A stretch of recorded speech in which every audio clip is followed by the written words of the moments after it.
नाज़िन खोड़ा में उजण कलेरी तकरार ॿीहर भड़कियो थियो आहे। धुरनि विच में फायरिंग जी ॾे-वठ जे नतीजे में हिकु ॼणो मारिजी वियो आहे। पुलिस सां वधीक तफ़सील ॿुधाइण लाइ असां सां टेलीफोन लाइन ते मौजूद आहिनि इशफाक लाशारी। जी इशफाक, कहिड़ा तफ़सील आहिनि?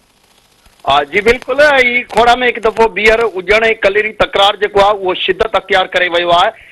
धुरियुनि जेके हिक ॿिए मथां जदीद हथियारनि सां फायरिंग कई आहे, जंहिंजे नतीजे में हिकु ॼणो मारिजी वियो आहे, जॾहिं त हिकु ॼणे जे ज़ख़्मी थियण जा इतला आहिनि। फायरिंग सबबि खोड़ा ऐं भर पासे जेको इलाइक़ो आहे उहो ॾहकाव पखिड़िजी वियो आहे। हिकु ॼणो जेको मारिजी वियो आहे उन में इमामुद्दीन उर्फ़ पीरी वलद मियां ज़ाहिद जेको आहे उहो मारिजी वियो आहे।